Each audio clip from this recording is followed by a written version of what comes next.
wondered why. Why do we care so much about how we look? Or maybe you've noticed how certain styles or, looks are suddenly in, and then just as suddenly they're out.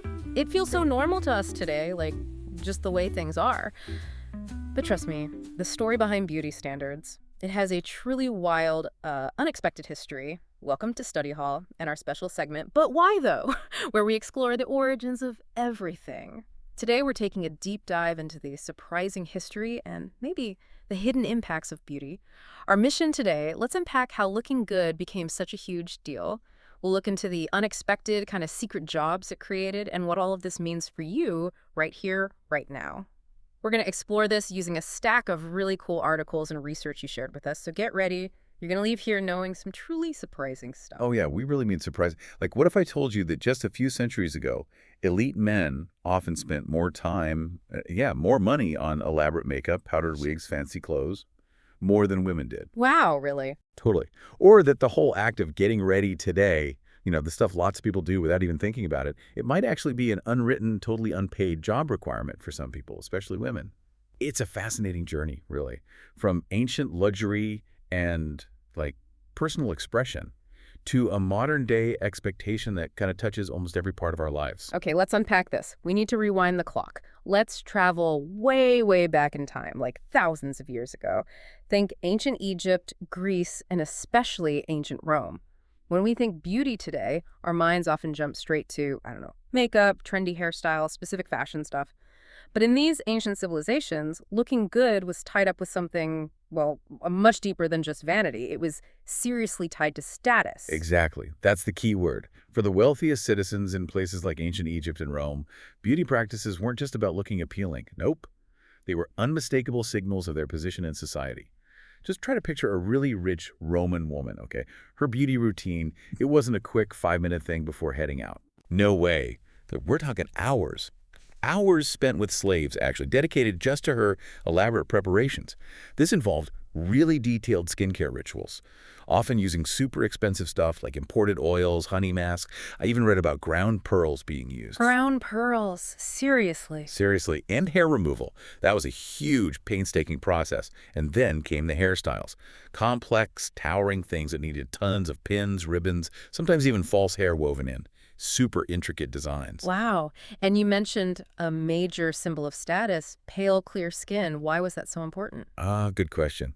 Because it meant you didn't have to work outside. You weren't toiling away in the scorching Mediterranean sun. Right. If your skin was tanned or rough, it basically screamed laborer, someone who worked in the fields or the markets. So having this pristine, almost luminous white complexion is like a direct billboard flashing, I'm wealthy, I have leisure time. So these practices weren't just about looking pretty in our modern sense. They were like a daily, visible announcement of your elite status.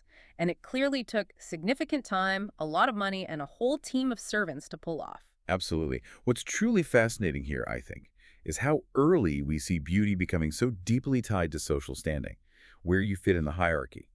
And even more surprising, maybe, is how ancient Rome, even though super patriarchal men held all the public power, right? Right. It began subtly setting the stage for beauty to be seen as more of a woman's duty.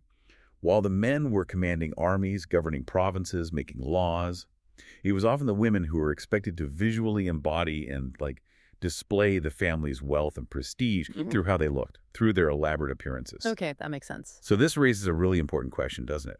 If beauty practices were originally for both wealthy men and women, when did this clear gender divide in beauty really happen?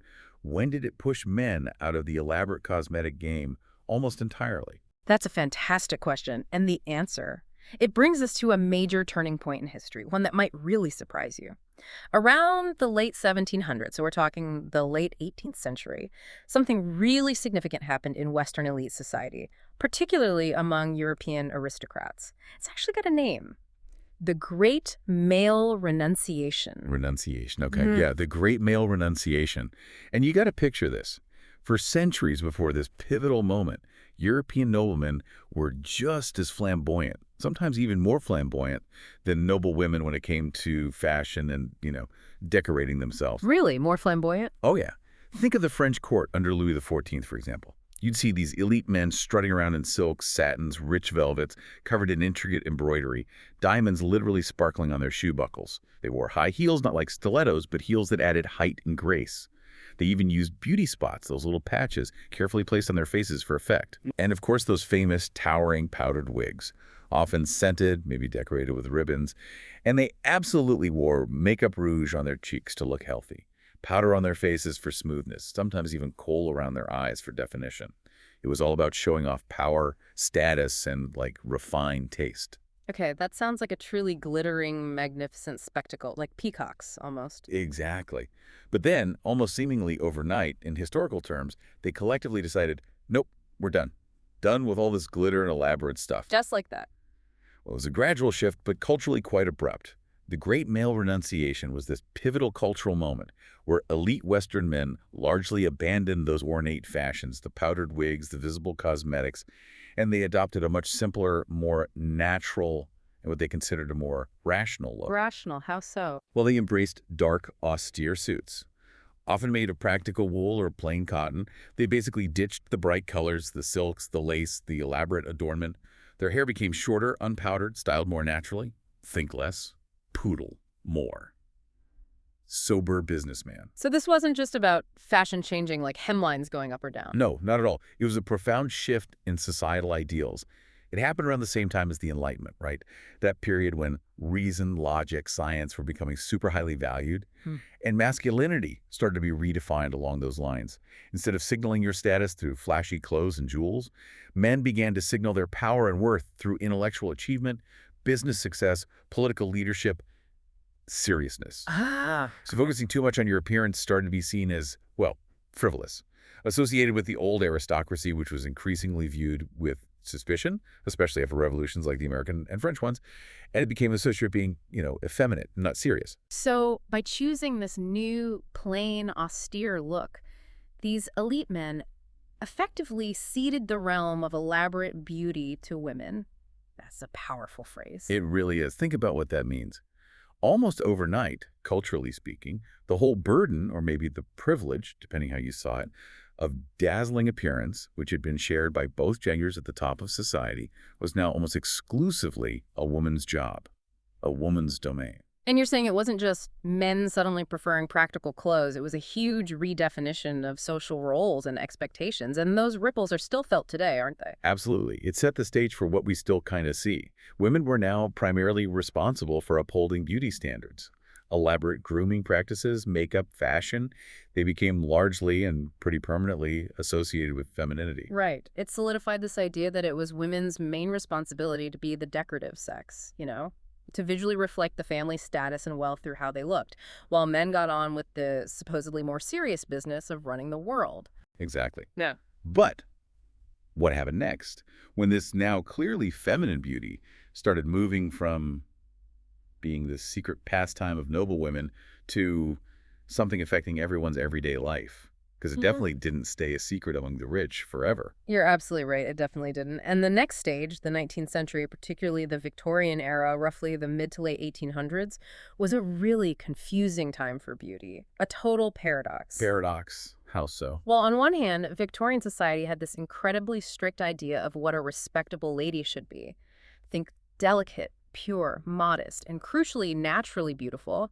Visible makeup like rouge, lipstick, eyeliner, absolutely forbidden. It was considered totally improper, vulgar, really, something only actresses or maybe women of the night would wear. Yeah, I read that Queen Victoria herself famously called makeup vulgar. Yeah. She believed a woman's natural beauty, her inner virtue shining through, was her true adornment. Exactly. So if you were a proper Victorian lady aiming for respectability and a good marriage, you absolutely could not be seen with a painted face. It would ruin your reputation. Okay, so no obvious makeup.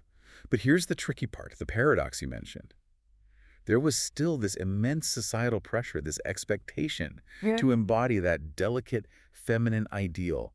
You still had to look rosy-cheeked, bright-eyed, pale-skinned, just naturally. Right. So what did women do? They couldn't just buy lipstick. They had to resort to what historians call stealthier means of enhancement, sneaky ways to look good without looking like they tried. Stealthier means. Like what? Oh, they found incredibly inventive, often really uncomfortable, and sometimes even downright dangerous ways to secretly boost their appearance. For instance, instead of using rouge, which was taboo, they would literally pinch their cheeks hard or bite their lips right before going into a social event. Why? To force blood to the surface, to create that temporary rosy glow that looked supposedly natural. Ouch. That sounds kind of painful, doesn't it? Just to get pink cheeks. Totally. But the pressure to appear effortlessly beautiful, like you just woke up that way, was apparently that strong. And get this, for brighter eyes, they used eye drops made from belladonna, which is a highly toxic plant extract, also known as deadly nightshade. Deadly nightshade. Yeah. In their eyes. Yes, it dilated their pupils, making their eyes appear larger, darker, more sparkling. But they were completely unaware, or maybe ignored the risks of the long-term damage it could cause to their vision. Blindness, even. Wow. That's dedication, or maybe desperation. What else? Well, it wasn't just that. They were busy in their kitchens, brewing homemade skincare concoctions, trying anything to achieve that coveted pale, almost translucent complexion. Remember the status thing? Still trying not to look like they worked outside. Exactly. But here's a truly frightening fact. Some of these homemade recipes, and even some commercially sold face powders that were available under the counter, still contained incredibly toxic ingredients. We're talking lead, arsenic, mercury. Lead and arsenic. Oh my Mhm. gosh. Yeah, they promise a lily-white complexion, sure. But the cost could be serious health problems, skin discoloration, nerve damage, hair loss, and even death from long-term poisoning. It's horrifying. It really is. So they're poisoning themselves for beauty. And it wasn't just the face. Beyond the skin, women were also enduring tightly laced corsets. These were designed to cinch their waists into that extreme wasp waist shape, a super dramatic hourglass silhouette that signaled both femininity, fragility, and definitely adherence to the strict beauty norms of the time. And corsets weren't exactly comfortable. Virtual, not even close. This practice often led to severe discomfort, difficulty breathing, fainting spells, and even serious long-term internal issues like organ displacement or damage, broken ribs sometimes. Sounds like a tremendous amount of secret, often painful, sometimes life-threatening work, just to look naturally beautiful, as society demanded. Precisely. And this wasn't just a casual hobby, like trying a new hairstyle today. It was significant, demanding, and totally unpaid labor. It was expected of women, especially middle and upper class women, to signal their virtue, their social standing, and ultimately their suitability for marriage. So it was a subtle but incredibly powerful form of social control, reinforcing those traditional gender roles. Absolutely. But here's another layer to the paradox. Despite all this secrecy and the public frowning upon visible cosmetics, this Victorian era also quietly saw the birth of a consumer market for personal care products. Ah, okay. So even if makeup was bad, other stuff was okay. Sort of. Chemists and early entrepreneurs started developing and selling things like soaps, lotions, rudimentary face powders, sometimes still dangerous, hair tonics, perfumes, things that promised cleanliness, health, and subtle enhancement. So even if obvious makeup was out, the underlying desire for products that could improve one's appearance, however subtly, was definitely growing. Exactly. It was laying the groundwork, quietly setting the stage for beauty's eventual explosion into the mainstream. And that quiet, subtle groundwork you mentioned, it really did pave the way for the next massive shift. Because as the world hurtled into the 20th century, those little seeds of a consumer market, they didn't just sprout, they absolutely exploded. Yeah. Into this vibrant, undeniable, and often kind of inescapable phenomenon. Beauty goes mainstream. The early 1900s, especially the decades like the 1910s and 1920s, saw cosmetics just boom. They suddenly gained mainstream acceptance. They became accessible to almost everyone, not just the rich, but why? Why this sudden, huge transformation? Well, several really powerful forces came together at just the right time. First, technology. New factories, better chemical processes. It meant mass production became possible. Like an assembly line for lipstick. Kinda. This made cosmetics much cheaper to produce and, crucially, much cheaper for ordinary people to buy. Yeah. What was once a luxury item, maybe something only actresses or very wealthy women could afford, suddenly became affordable for the average woman. Okay, so price dropped. What else? Second, societal changes. Women were entering the workforce in much greater numbers, especially during and after World War I. This meant they had their own income, disposable income, to spend on things like personal care. They had economic power, even if limited. And we absolutely cannot forget the incredible power of new media, right? Cinema, the silent screen stars, then the talkies. They played a huge transformative role. Oh, massive. Movie stars became these enormous cultural icons. They were the influencers of their day. Their glamorous looks, think Clairvaux's distinctive Cupid's bow lips, or Theda Bara's smoky, mysterious eyes were copied by millions of women. So you could suddenly see these looks up close on screen. Exactly, and then you could go out and buy products, hoping to recreate the look of your favorite Hollywood siren. It was actually Max Factor, a very famous makeup artist who worked with all these stars, who even coined the word makeup as we generally understand it today. Coined the word, no way. Yep. He wanted to move cosmetics away from the idea of heavy theatrical grease paint towards something more refined, suitable for everyday women wanting that movie star magic. That's amazing. And the whole flapper look of the 1920s really symbolized this new era, didn't it? Totally. It was bold, it was rebellious, it was unapologetically modern. Think short hair, shorter skirts, and makeup. Kohl-rimmed eyes, bright, openly worn red lipstick. These weren't just fashion statements. They were like declarations of independence, a rejection of those stuffy, restrictive Victorian ideals. And I bet new inventions helped make it easier too. Absolutely. This new openness was greatly helped by practical innovations. Things like the invention of the first metal lipstick tubes, much cleaner and more portable than pots of color, and mascara wands, making daily routines so much easier and more convenient for the average woman on the go. And the numbers, you mentioned the consumption figures were staggering. Unbelievable. By 1929, right before the Great Depression hit, one source claimed that 1 pound, a whole pound, of face powder was sold annually for every single woman in the United States. A pound of powder per person. That's a lot of powder. It really shows how deeply ingrained these new beauty habits had become in just a couple of decades. It does. But here's the really big, significant shift in why people were buying it. It wasn't just about fun or glamour anymore. Advertising started to frame beauty not just as something nice to have, but as a genuine social duty. A duty, like something you had to do. Exactly. This is a critical point. Advertisements during this period, in magazines, newspapers, even early radio, began to carry this subtle, and sometimes not so subtle, undertone of fear. Fear. Fear of what? Fear of social failure, basically. Ads implied that if you didn't use a certain deodorant, well, you might lose your date or be unpopular. If you didn't wear a particular brand of face powder, you might not attract a husband. If your hands weren't soft and smooth, maybe you couldn't be a good hostess or keep your man happy. Wow, that's some serious pressure. It was. The message, repeated constantly, was clear and powerful.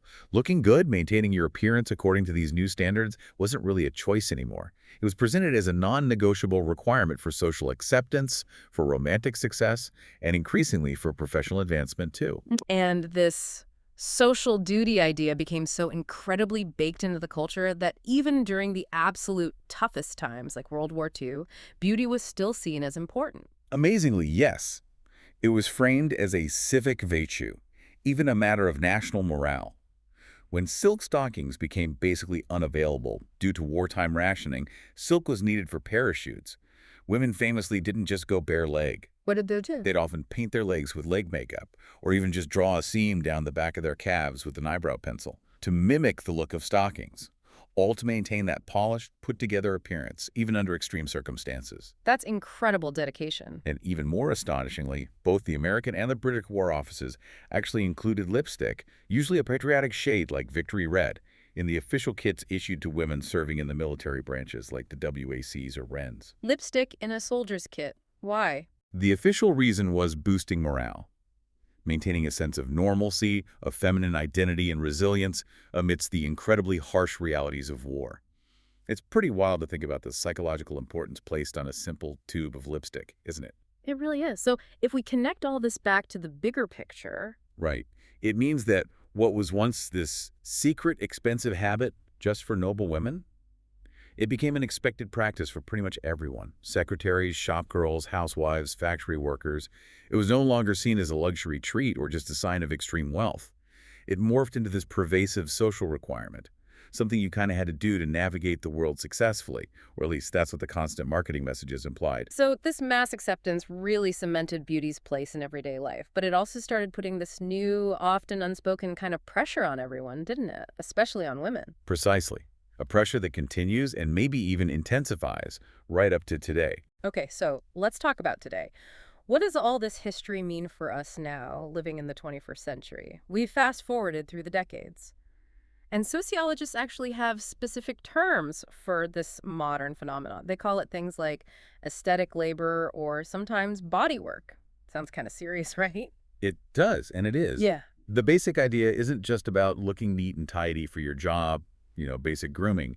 It's about a very specific kind of look, often described as polished or put together or professionally appropriate, that's become deeply integrated into the expectations for many jobs. Okay, so aesthetic labor. It's like part of the job description, but not really written down. Exactly. That's the tricky part. The core idea is that in many, many jobs, workers, and yes, research shows this disproportionately affects women, are expected to actively style and manage their appearance as part of their professional duties.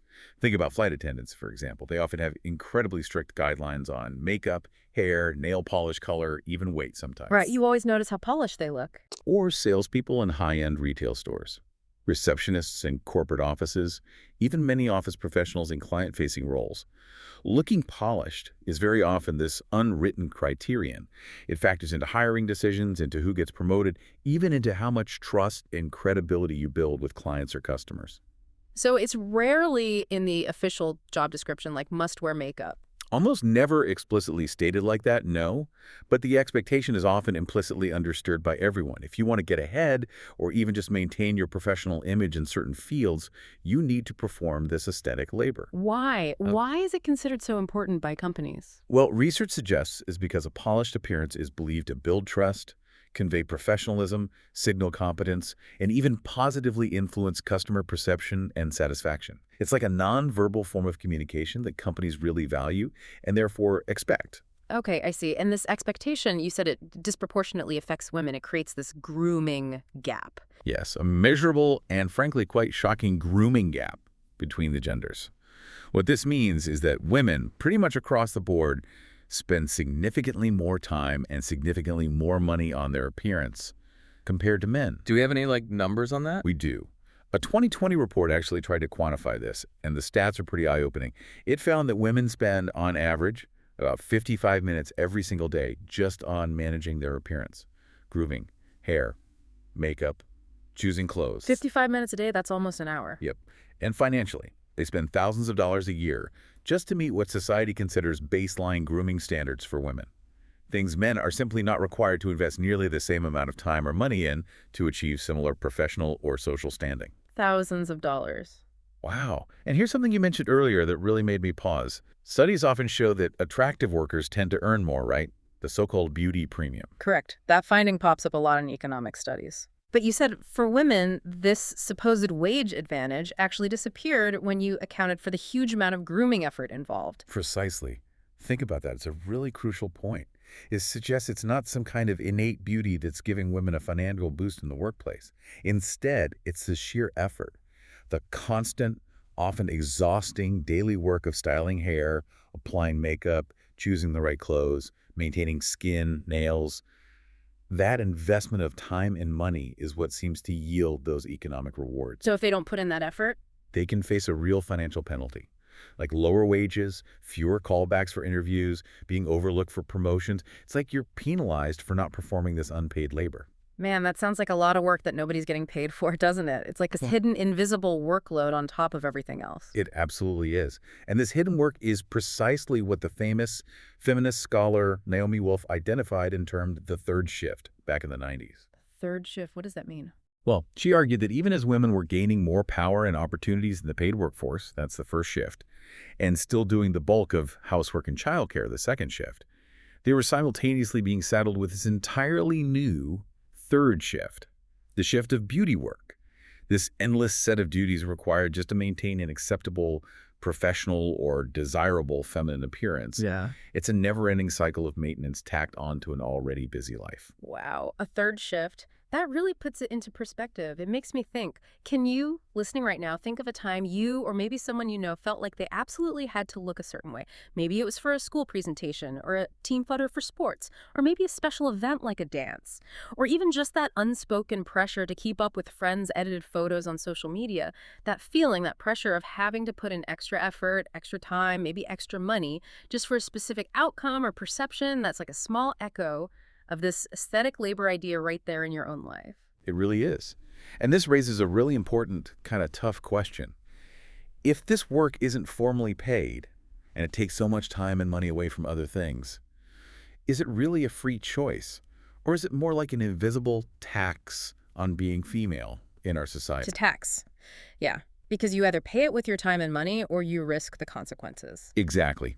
You either invest that significant time and money to comply with these deeply ingrained beauty norms, or you often face potential social and economic penalties. It's this ongoing, perpetual maintenance routine that effectively extends the working day for many women, but without any compensation or often even recognition that it is work. It's just a continuous drain on their resources, isn't it? Whether those resources are hours in the day they could be spending differently or actual dollars from their wallet. Right, and it goes beyond just the time and effort involved. This constant pressure for beauty maintenance also creates, or at least exacerbates, significant economic inequality. It acts almost like a hidden form of capital. Hidden capital. What do you mean by that? Well, think about it.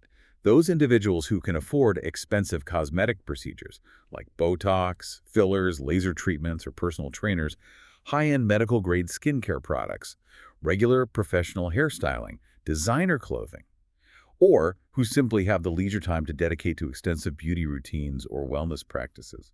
They can often present a more conventionally polished or youthful or fit appearance.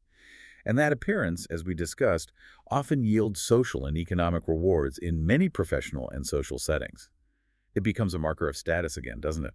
Yeah, it really does. It's a self-reinforcing cycle. If you have money, you can invest in looking a certain way, which might help you make more money or maintain your status. Exactly. Meanwhile, those with fewer financial resources or less leisure time may struggle immensely just to meet the rising baseline expectations for appearance. And there's a literal staggering price tag attached to all this. You mentioned a study earlier. Yes, it's a figure that gets cited a lot because it's so shocking. One widely referenced study estimated that the average woman might spend up to, you're ready for this, $225,000 on skincare and makeup alone over her lifetime. $225,000 on just skin stuff and makeup. That's mind-blowing. It is. Think about that number for a moment, $225,000. Imagine what else that money could represent. A substantial down payment on a house, years of college tuition paid off, a huge boost to a retirement fund, ensuring security later in life. So it's not just about the spending itself, it's the opportunity cost, right? What that money isn't being used for. The opportunities that are maybe missed because resources are channeled into appearance upkeep. Precisely. And it's not just the cost of the products themselves. Women also frequently encounter something known as the pink tax. Have you heard of that? The pink tech. Yeah. Yeah, vaguely. It's like stuff for women costs more just because it's pink. Basically, yes. It refers to the phenomenon where products marketed specifically to women, think razors, shampoo, deodorant, even certain clothing items like plain t-shirts, can cost significantly more than similar, often functionally identical, products marketed to men. Seriously, how often does that happen? Studies have shown this kind of gender-based price discrimination happens disturbingly often, maybe around 42% of the time, across various product categories.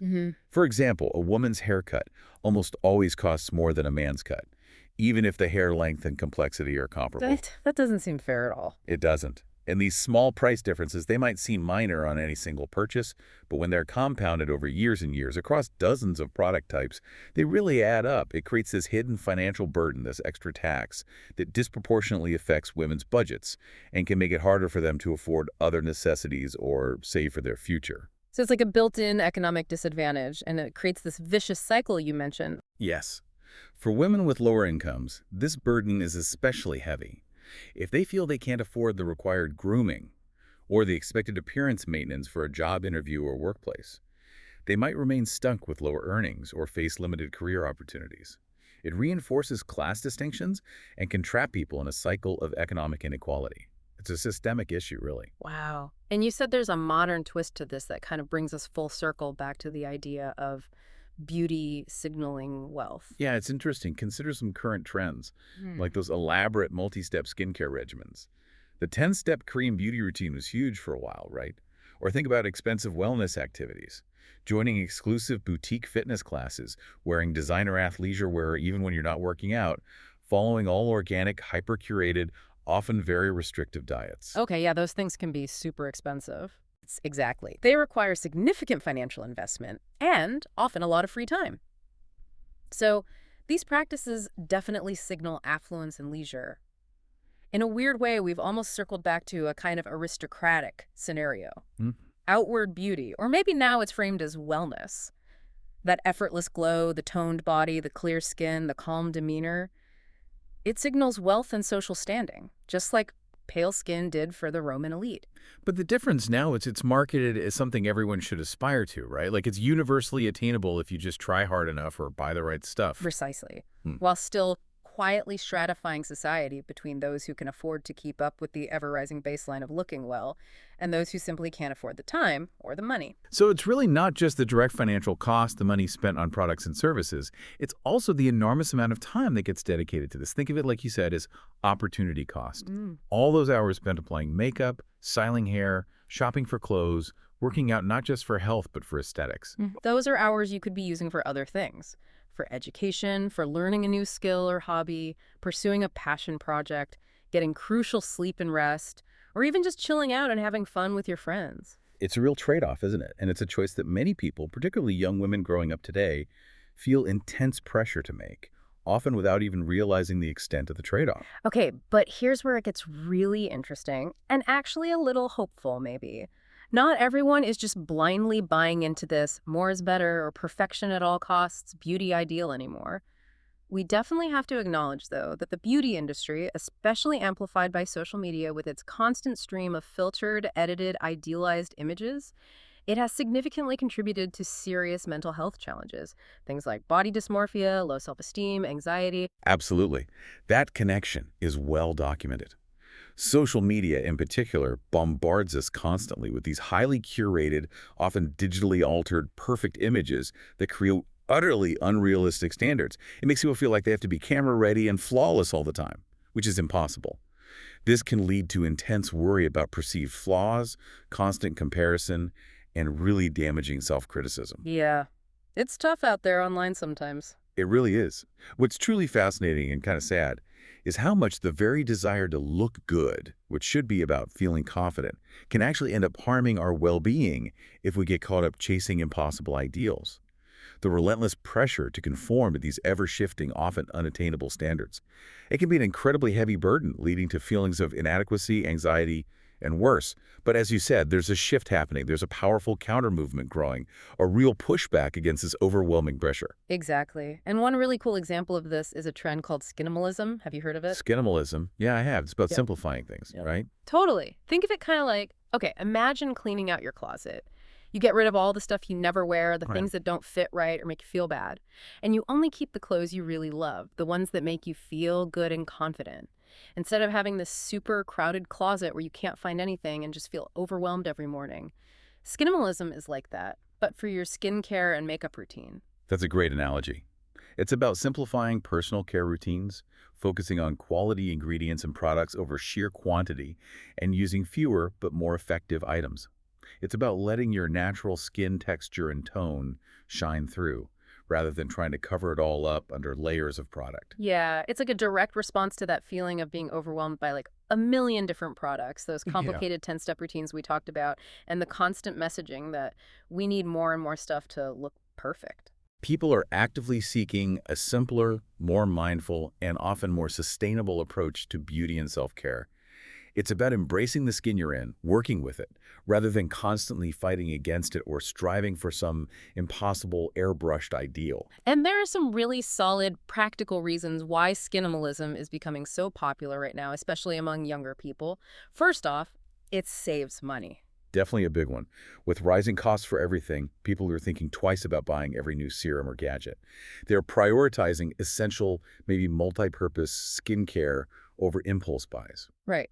Second, it obviously creates much simpler routines, which reduces confusion like, what order do I even put this stuff on in? And it saves a lot of time morning and night. Who really needs a dozen steps when maybe 3 good, effective ones can do the trick? That makes sense. Less time in the bathroom, more time for life. Exactly.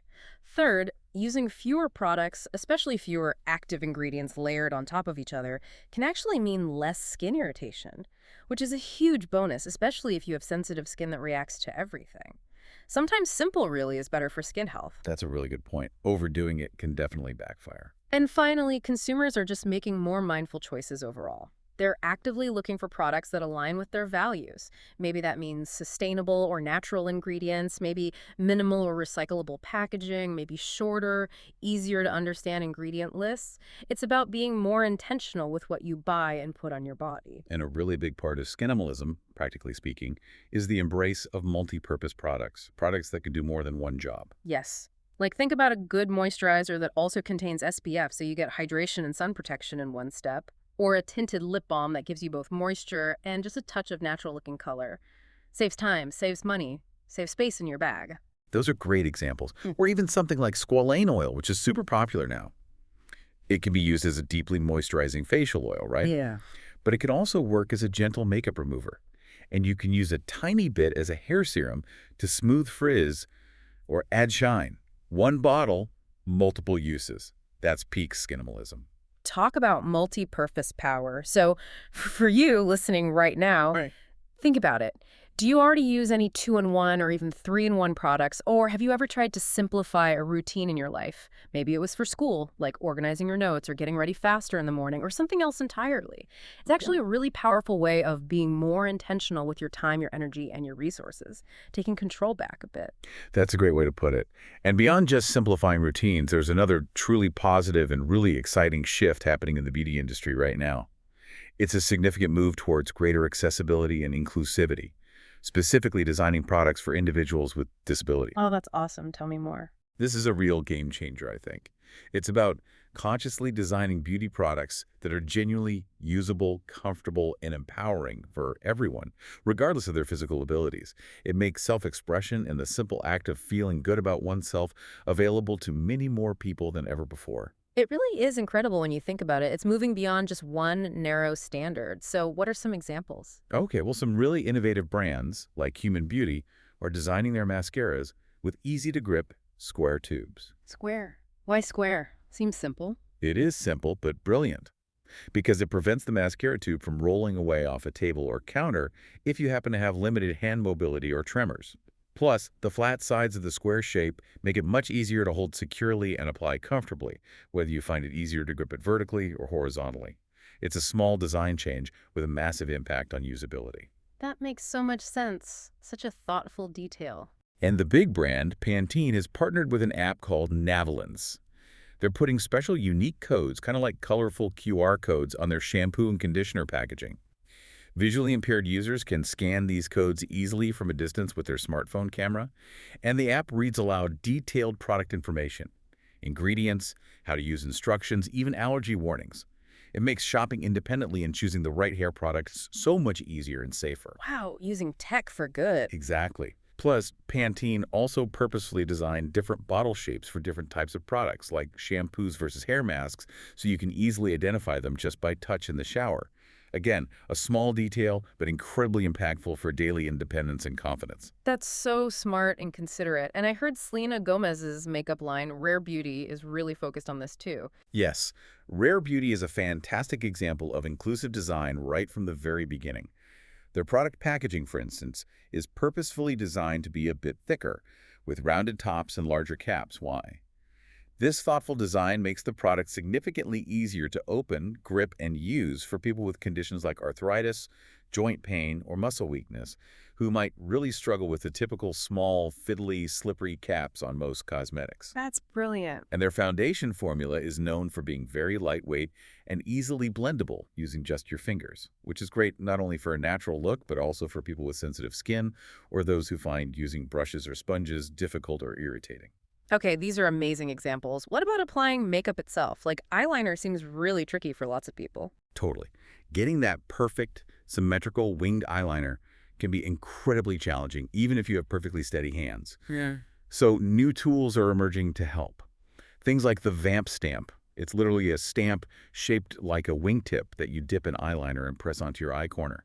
It helps individuals who might have tremors or unsteady hands create a perfect, sharp, symmetrical wing easily, every single time. Takes the guesswork out. A stamp for eyeliner. That's genius. And another pioneering brand, Cole Creatives, has even released reusable eyeliner stickers. They come with a safe, seaweed-based adhesive and have raised shapes on the backing paper. These are specifically designed to help people with motor disabilities or vision impairments experiment with different eyeliner looks easily and express themselves creatively without the frustration of trying to draw a perfect line. Reusable eyeliner stickers. That's so cool. It really is. And all these examples, they show innovation being used not just to sell more stuff, but to make self-expression, confidence, and the simple pleasure of feeling good about yourself truly available to more people. It powerfully shifts the focus away from some impossible exclusionary ideal of perfection towards one of possibility, empowerment, and genuine inclusivity for all bodies and abilities. Okay, I love that shift from perfection to possibility. So if beauty isn't just about looking perfect anymore or conforming to some impossible, often really expensive ideal, what is it about? This brings us, I think, to a much bigger, maybe more important, and definitely more empowering idea. The idea of wellness and how truly taking care of yourself, your whole self, is a fundamental form of self-respect. Exactly. Thinking about self-care not as a luxury, not as something indulgent you only do occasionally, but as an essential, ongoing aspect of your overall well-being. When you prioritize taking care of yourself, it has real benefits. It boosts your confidence, it can improve your mood, it helps you manage stress, and it can significantly reduce feelings of anxiety. It's foundational. And a really basic foundational part of this overall wellness includes just basic personal hygiene, right? Absolutely. Good personal hygiene. Things we learn as kids, like regular bathing or showering, consistent hand washing, Hmm. so important. Brushing your teeth twice a day, taking care of your hair, these are fundamental. Not only are they crucial for preventing illness and stopping the spread of germs to others, but they also have a direct impact on boosting your self-esteem and confidence. Yeah, you just feel better when you feel clean and fresh, don't you? Definitely. Feeling clean, feeling presentable in a way that feels good to you. It truly has a profound positive effect on your mental state and how you feel interacting with the world each day. It's a simple but really powerful act of self-care and self-respect. And when we talk about wellness, you mentioned it's so much bigger than just how we look on the outside or even just our physical health, like not being sick. It covers our entire self, inside and out. In fact, wellness experts often talk about the 8 dimensions of wellness. That sounds like a lot, but it's a great way to understand just how many different areas of our lives contribute to our overall sense of well-being. Yes, it's a truly holistic concept, meaning it looks at the whole person. It reminds us that feeling good isn't just about one thing. Let's break down those 8 dimensions quickly because they're really helpful to think about. First, there's physical wellness. This is probably the one we think of most often. It's about maintaining a healthy body through things like regular exercise that you enjoy, eating nutritious food, and getting enough good quality sleep for your age group. That's ideally 7 and 9 hours a night. It's about how your body feels and functions day to day. Okay, physical. Makes sense. What's next? Second is emotional wellness. This is all about your feelings. It's your ability to understand your emotions, express them in healthy ways, cope effectively with stress and challenges, and generally maintain a positive outlook and enjoy life. Emotional wellness. Got it. Third is intellectual wellness. This dimension is about keeping your mind active and engaged. It involves learning new things, reading, being curious, asking questions, exploring new ideas, and challenging yourself mentally through stimulating activities like puzzles or creative projects, keeping your brain sharp. Love that one. Intellectual. Number 4. Number 4 is occupational wellness. Now, this might sound like it's just about a future job, but for you right now, it's really about finding satisfaction, purpose, and enrichment in the things you spend your time doing. That could be your schoolwork, your hobbies, maybe volunteering, or even chores done well. It's about feeling like your efforts are meaningful and contributing something. Okay, finding purpose in what you do. Occupational. Halfway there. Yep. Fifth is environmental wellness. This is about your surroundings. It's about feeling safe, comfortable, and healthy in the places where you live, learn, and play, your home, your school, your neighborhood, your community. It also includes being aware of your impact on the planet and trying to have a healthy relationship with nature. Environmental. Feeling good in your space. Makes sense. Sixth is financial wellness. This might seem grown up, but it starts now. It's about understanding and managing your money responsibly. Learning how to budget, save for things you want or need, avoid unnecessary debt, and plan for your future financial goals. Even if right now that just means managing your allowance or money from a part-time job. Financial literacy. Super important. Okay, 2 left. Seventh is social wellness. This is crucial. It's all about having healthy, supportive, and meaningful relationships with other people, friends, family, teachers, mentors. It involves connecting with others, building a strong support system, communicating effectively, and engaging positively with your community, feeling like you belong. Social connection. Definitely key. And the last one. And finally, Eighth is spiritual wellness. Now, this isn't necessarily about religion, though it can be for some people. More broadly, it's about finding meaning, purpose, and a sense of peace in your life. It involves understanding your personal values and beliefs and living in a way that aligns with them. This could involve practices like meditation, spending quiet time in nature, journaling, or simply reflecting on what matters most to you. Spiritual. Finding meaning. Wow, okay, that's a lot to think about. Those 8 dimensions really show just how many different parts make up your overall well-being, doesn't it? It's not just about one thing. Not at all. It's interconnected. So for you, listening right now, maybe take a second. Think about your own day yesterday or your plan for today. What's one small thing you do, or maybe could do, that touches on one of these 8 dimensions? Maybe it's something as simple as making your bed when you get up. That's a little act of environmental wellness, making your space feel better. Or maybe taking a short walk outside during a break that covers physical and maybe emotional wellness if it clears your head. Or even just picking up a book you enjoy instead of scrolling, hitting that intellectual wellness spot. Those small, consistent habits, they really do add up. They contribute significantly to your overall well-being, your resilience, and your sense of self-respect over time. It's about taking proactive steps for your own benefit, not just to meet some external standard imposed by others or by ads. That's the key takeaway here, isn't it? That beauty, as society often pushes it on us, focused on perfection, products, comparison, is really just one tiny, often distorted piece of a much larger, much more important puzzle called wellness. And that truly feeling good, feeling confident, feeling like your best self, it means taking care of your whole self, inside and out, across all these different dimensions. It's about building habits that empower you, not just to look good according to someone else's rules, but to genuinely feel good, strong, and capable in your own skin. We've traveled a truly incredible journey today, haven't we? From the opulent baths and status symbols of ancient Rome to the dramatic shifts like the Great Male Renunciation, where men stepped back from elaborate adornment. We went through the secret paradoxes and pressures of the Victorian era, and then into the explosion of 20th century mass marketing that turned beauty into a kind of social duty. We've seen how it evolved from a luxurious display for the few to a pervasive social expectation for many, and even for some, a hidden unpaid form of labor with real economic costs. But importantly, we've also seen how innovative new ideas like the simplicity of skinimalism and the crucial importance of accessible beauty designed for everyone are starting to change the game. They're shifting the focus away from impossible, often harmful, ideals of perfection towards genuine well-being, self-expression, and inclusivity for all. So, the next time you see a beauty advertisement promising perfection, or you scroll past someone looking impossibly flawless on social media, maybe pause for just a second. Ask yourself, is this message really about enhancing genuine well-being, about feeling good in a holistic way? Or is it maybe another version of that old social duty being packaged and sold to you? And maybe more importantly, take a moment to think about what looking good or feeling good truly means for you, for your time, for your money, for your energy, and for your overall sense of self-respect and wellness across all those 8 dimensions we talked about. What does it mean on your terms? That's your quick glimpse into today's full deep dive. If you want the full breakdown, all the fascinating details, the historical twists and turns, and all the context we couldn't possibly fit into this conversation, head over to the full deep dive of Study Hall, available now wherever you get your audio content. And while you're there, make sure to subscribe so you never miss a deep dive into the surprising origins of everything. Thanks for listening, and as always, stay curious.